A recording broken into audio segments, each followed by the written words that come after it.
Hey, I'm Andy Aledort. In this edition of In Deep, we're going to be getting to the roots of rock and roll guitar in the very early days of the early 50s, when the guitar took over and became the omnipotent, omnipresent device it is in today's culture. We're going to look at the early riffs, rhythm parts that made up early rock and roll, and specifically get into the playing of Chuck Berry. Here we go.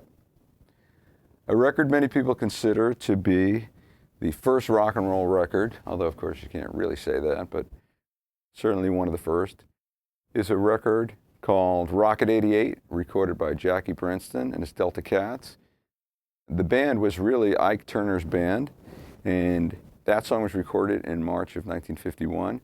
Now, one of the interesting things about early rock and roll, horns were the predominant instruments before the guitar. So the keys that the songs were played in oftentimes were dictated by keys that are comfortable for the horn. So what you find in a song like that, and certainly in early Chuck Berry, are many songs in the keys of B flat and E flat. Good keys for the horns, not necessarily the best keys for the guitar. Rocket 88 is in the key of E flat. So what I'm going to do is I'm going to first show you a typical early rock and roll type of rhythm part that comes from a guitar line based on a bass line, and that's why it's considered the beginning of rock and roll. The guitar and the bass started to play unison licks together. Another thing is that the guitar tone was distorted. These guys would use tiny little amps and turn them all the way up. So that concept of the guitar and the bass playing unison lines together with the guitar distorted, that laid the groundwork for just about all rock and roll as we know it. After that, the sound of the Yardbirds and Cream and Jimi Hendrix, that's what it's all about. So this is where it started. So I'm going to show you a lick in E flat first, and then we're going to move it to E because that's more comfortable for the guitar.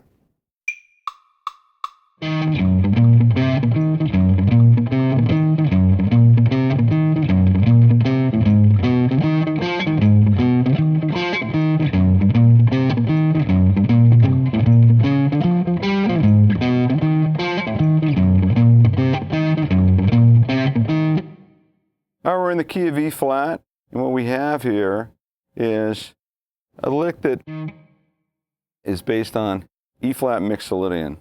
So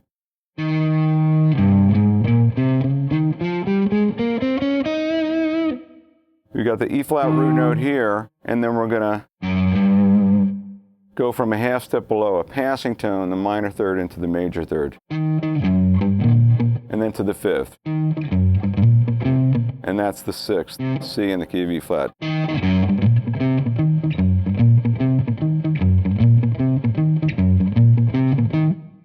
And I'm palm muting and alternate picking the whole time. And also, this is played with what's known as a triplet feel or a swing feel. So I can write it in 4/4 time, 1, 2, 3, 4, 1, 2, 3, 4, as eighth notes, but those eighth notes, instead of being played as 1 and 2 and 3 and 4 and, should be played as 1 and 2 and 3 and 4. That's the triplet feel. So we have to start with this. Then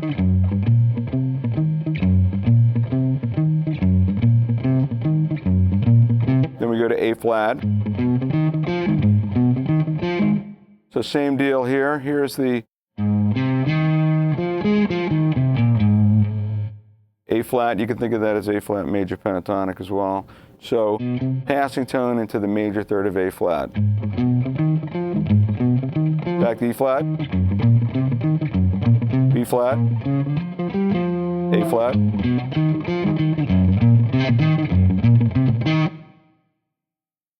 Now let's move it to the key of E, so we could use the open sixth string, the low E, for our lowest note. It's interesting that the guitar player on Rocket 88 tuned his guitar down a half step for that very reason. So you could get the sound of E flat, but play like he's in E using the open string. So here's the same lick, but transposed to the key of E.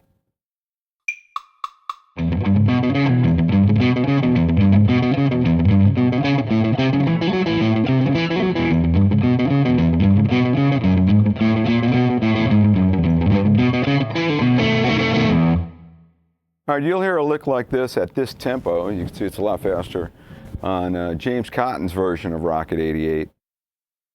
So it's the same thing, but now we're in the key of E. So we have our open low E, minor third G, passing tone up to G sharp. 2 hits on the B, the 5, and then 1 hit on C sharp, the 6. Palm muting again and alternate picking again. And you want to keep your wrist loose. And the movements are small so you can, stay in there tight on the string.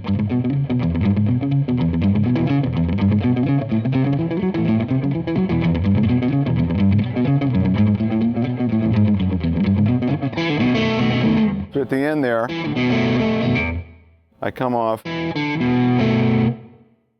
the root note to the D to B and then play a B7.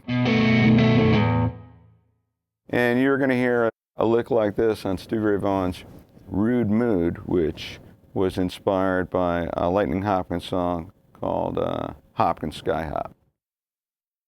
One of the greatest influences on rock and roll is the blues. As Muddy Waters said, the blues had a baby and they named it rock and roll. So typical blues type shovel, root 5th, root 6th type stuff got adapted into a rock and roll groove, faster tempos, straight beats, and the music of Chuck Berry. Chuck Berry certainly popularized that sound.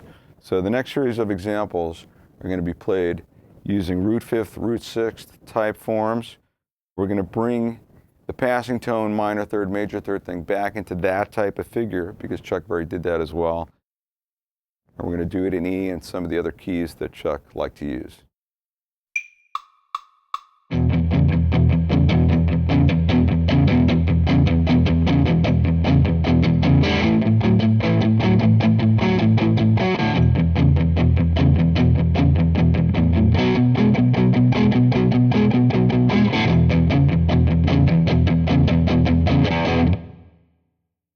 All right, as I said, we just have root 5th and root 6th. B is the 5th because it's the 5th note in the major scale. 1, 2, 3, 4, 5. C sharp is the 6th because it's the 6th note.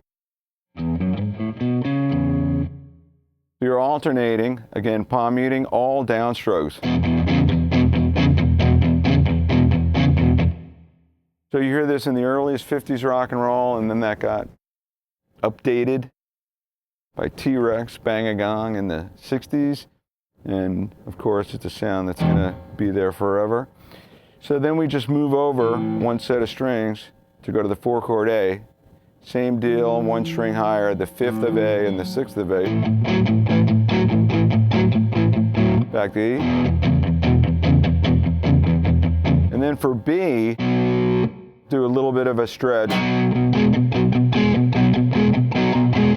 And that's important that you have your thumb in the back of the neck, fingers coming from above, and that stretch is comfortable for you. Because once you get into the Chuck Berryisms, he'll be down in F and he'll do more complicated figures using a big stretch. And he had big hands, but you don't need to have big hands, you just have to have the right angle coming down. So this is a good place to practice that, playing a B5 to B6.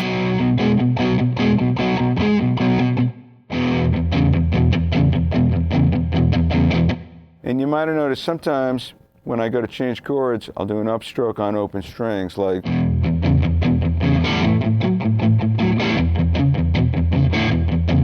Gives an extra push, and it's just a common thing, and the guitar players do. Makes it easy to switch chords.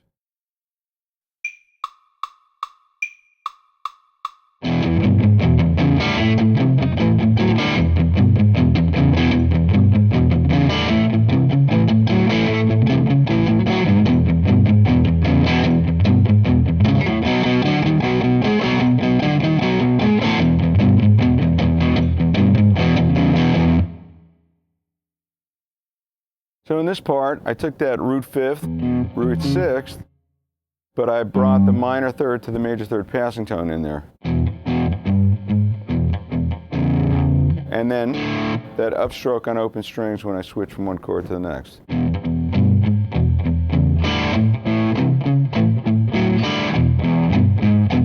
So you can see almost everything is downstrokes.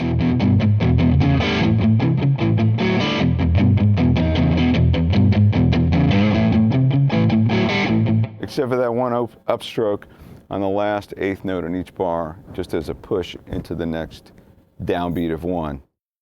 And now when we get to B, here's a little bit more of a workout because you have to be able to move from the D to the D sharp, major third of B, while keeping the index and ring fingers fretted.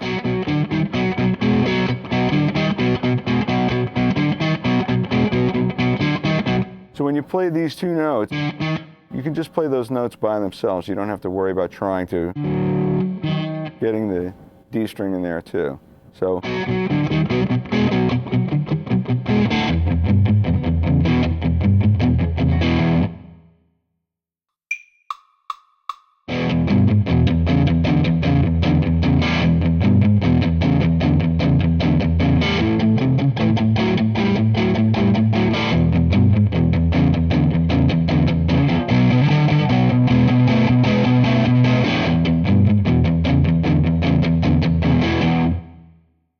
in this rhythm part, we took the two elements we'd used before, the root fifth, root sixth, minor third to the major third. But now we're going to move up to the flat seventh also. So we have fifth, root sixth, and root flat seventh.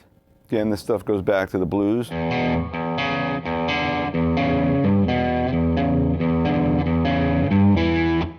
Do the same thing for A. And I'm just hitting the single root note in between the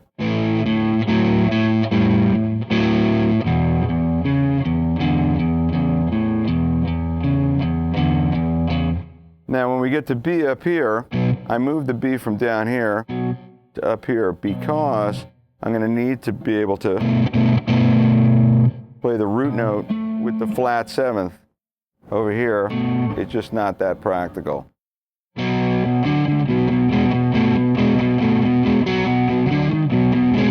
I mean, it's doable, but this is better. You can still use your index and ring.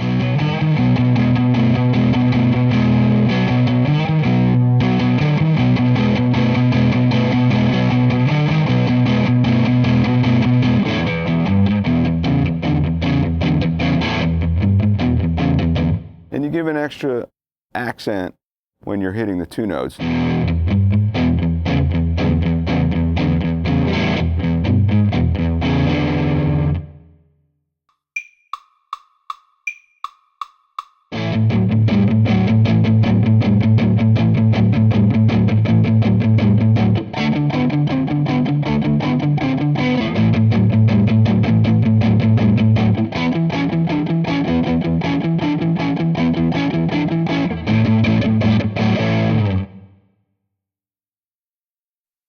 You're going to hear a rhythm part like this on the song Rock and Roll Music, originally recorded by Chuck Berry, and the Beatles did a great cover version of it. And in this rhythm part, I'm just going from root fifth to root sixth to root flat seventh, back to root sixth. That's it. So no minor third to major third passing tone. And what's kind of cool is once you hit the root fifth chord twice, after that, I'm always alternating from the two note to the one low root note. So you could see when I go, I'm lifting the pinky up because I don't need to be fretting anything else. And that makes it easier to go, to get to this and back to this. Same thing on the D.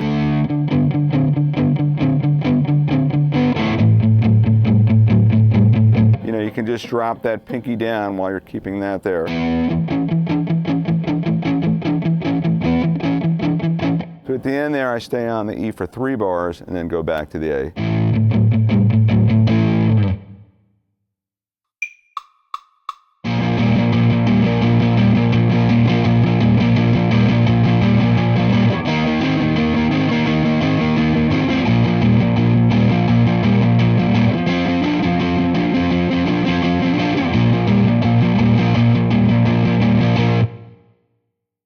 This example is in the key of B flat, which is the same key as Chuck Berry's Johnny Be Good.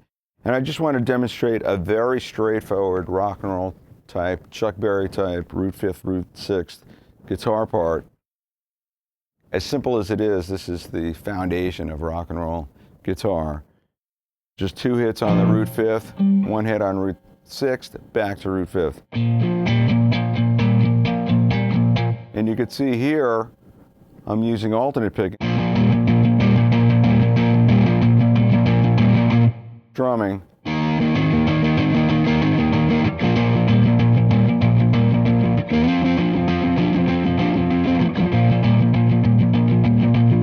And I'm not using palm muting at all.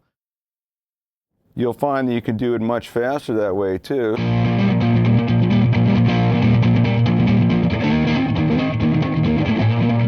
Kind of like Alvin Lee, I'm Going Home.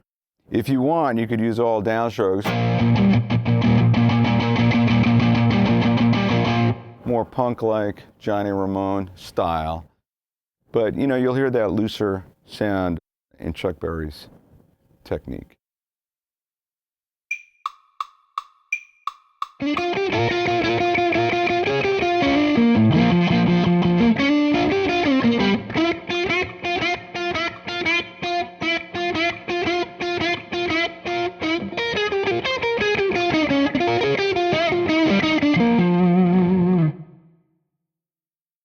This is a typical Chuck Berry style intro. We're in the key of B flat.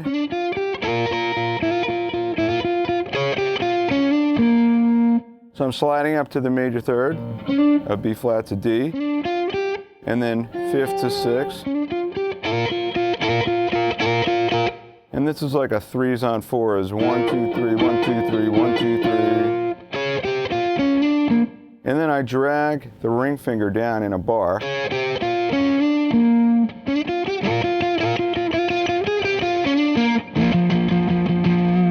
So now I have my root fifth here that I had up there before.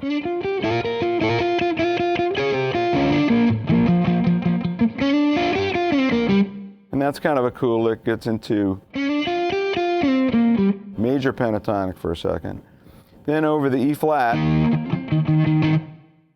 it's not really a unison bend, but we have the bend from the fourth up to the fifth, and then the fretted F. So E flat to F to F.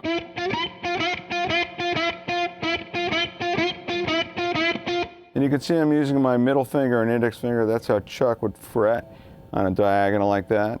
And then over the 5 chord, kind of a cool lick. And then he does a rake. That's really cool, a rake on the B flat triad. And you have to kind of let go of the lower string.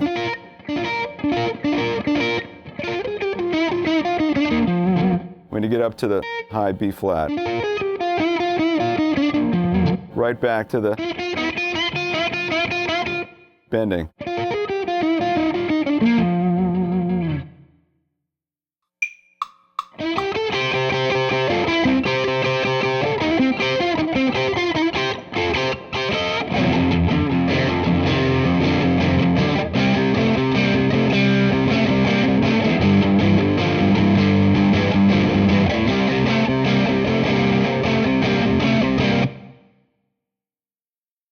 This figure combines the intro style, single note riffs combined with double stops, with a root fifth, root sixth rhythm guitar part, because you're going to hear stuff like that on the Chuck Berry tune, Little Queenie. And you also hear things like that in the playing of Stevie Ray Vaughan on songs like Love Struck Baby. So I'm in the key of C here. Start similarly to the other intro. But here, so when you get to B3,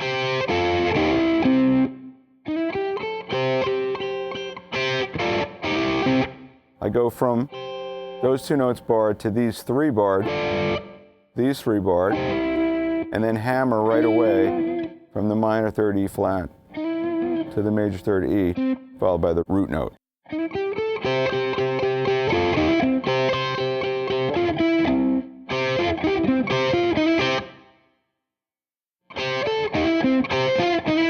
So that's in bar 3 of the lick.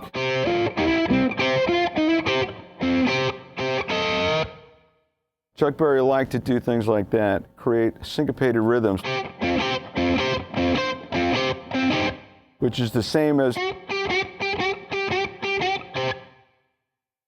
bop ba da ba da ba da ba da bop against the bop ba bop ba bop ba bop ba bop bop, moving the accent from downbeat eighth notes to upbeat eighth notes. So right here is a cool bend that he liked to do. I'm playing the flat third, E flat on top, but the 6th, A is getting bent up a half step to B flat, the flat 7. And now, as I was saying before, Chuck liked to do these rhythm parts way down on the neck with a big stretch. So aside from just going root 5th, root 6th, there's one other little twist.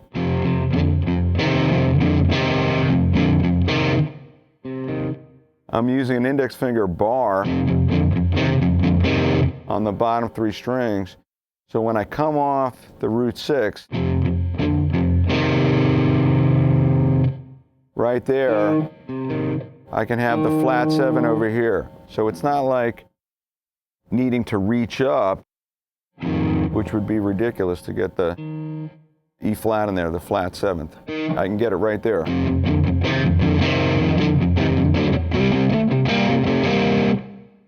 So same thing there.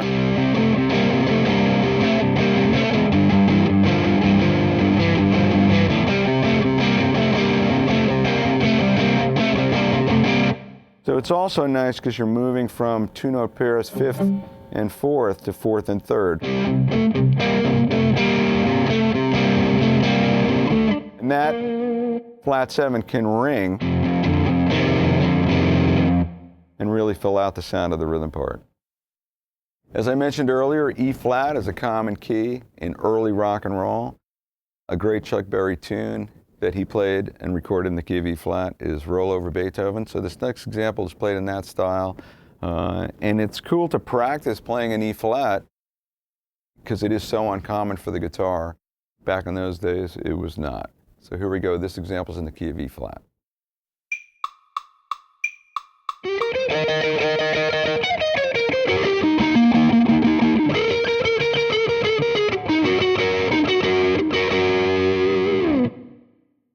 All right, as you can hear, that's pretty up-tempo. We're in E flat, so we're up here. Same type of beginning. We're going to slide to the major third of E flat. So we have G, B flat to C, that's the 5th to the 6th. And then one more time, I'm going to slide that double stop on the root and 5th.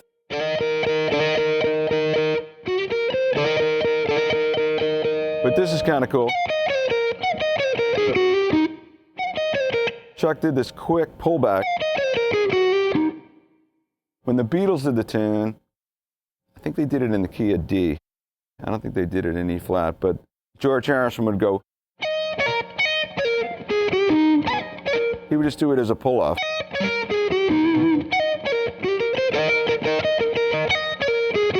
Like that. Chuck did a pullback though. So it's like a grace note.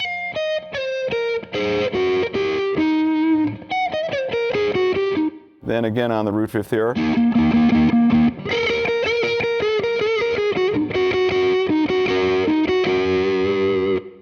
So again, 3s on 4s. 1, 2, 3, 1, 2, 3, 1, 2. And then over the 4 chord, A flat, the riff changes.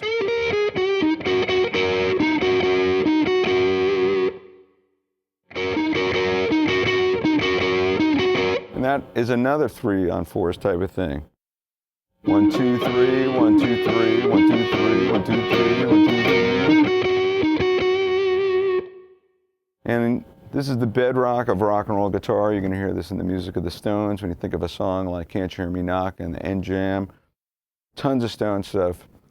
these type of syncopations using these type of figures.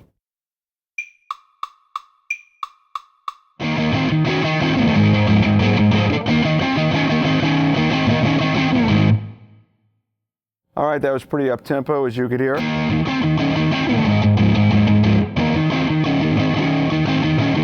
So one more time, we have to do the root fifth, root sixth, root flat seven, reach up. So just remember to have that thumb in the back of the neck and your fretting fingers are coming down from above, so it's not that bad of a stretch. One thing that's kind of interesting is when Keith Richards plays parts like this, sometimes he'll switch to the index and middle finger.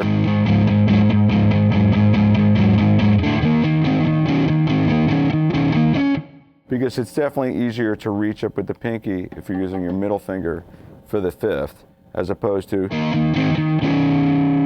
you can see that big 3 frets between those 2 fingers is a little awkward. So that's another way you can go about playing a part like this.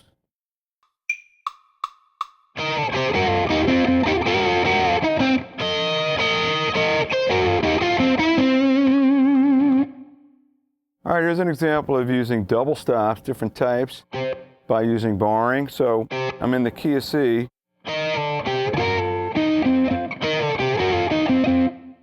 And that's a typical Chuck way to do it, to just drag your fingers. Stevie Ray Vaughan, Jimi Hendrix, they did the same thing.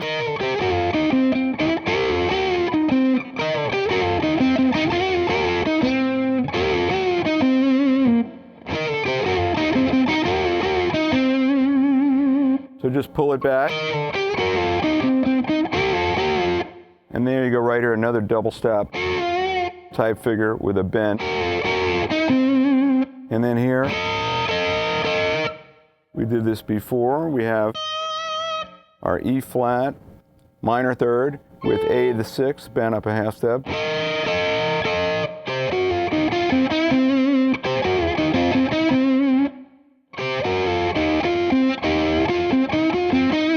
So at the end there, kind of do this alternating.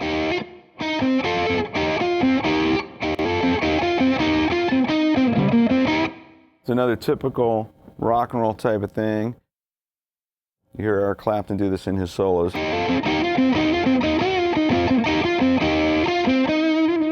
So instead of just playing single notes on the G string,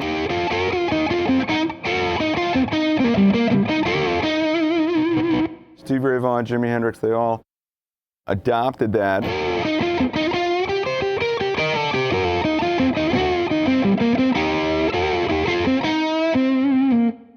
Type of technique into their solos to fatten up the sound of the licks.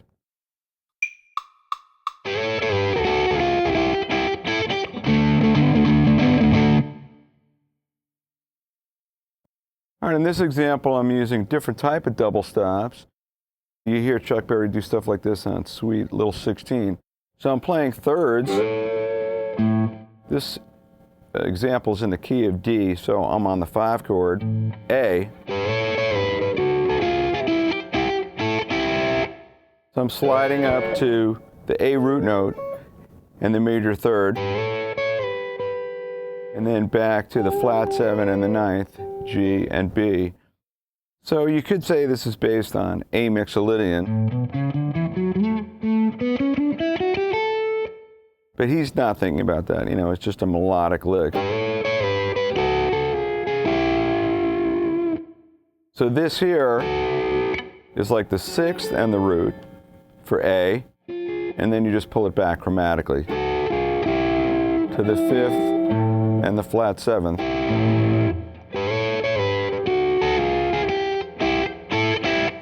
And at the end there, that's just a way to keep the melody on the top string.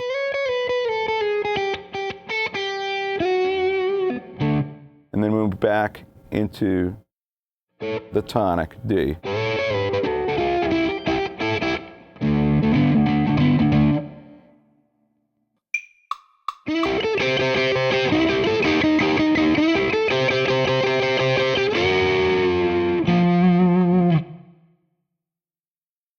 All right, for this lick, we're in the key of C. Again, that same type of beginning. But in this example, I'm going to go back to that opening phrase,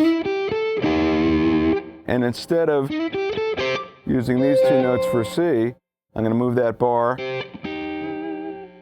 to a pair of lower strings, because this makes reference to the 4-chord F and the sound of F9.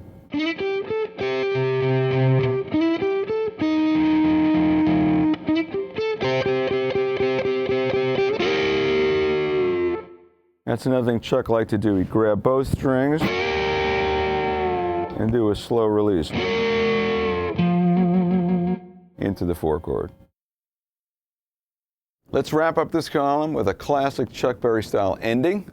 Good way to end with an ending. What's funny is so many Chuck Berry tunes fade out. There aren't endings. Of course, when he played live, he had to play endings. So here's an example of a Chuck style ending, the way he'd wrap up a tune. And you'll see there's double stops along the lines of what we used in the past, along with sliding chromatic chords.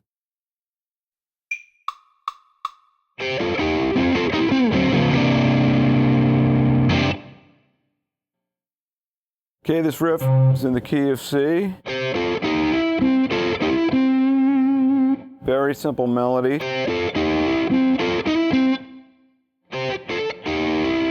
So the first time through, I use the minor third and the fifth and hammer into the major third and fifth, right onto beat 3. But then the second time, I'm going to use that minor third as a grace note into the major third. And then right to a D9, chromatically down D flat 9 to C9.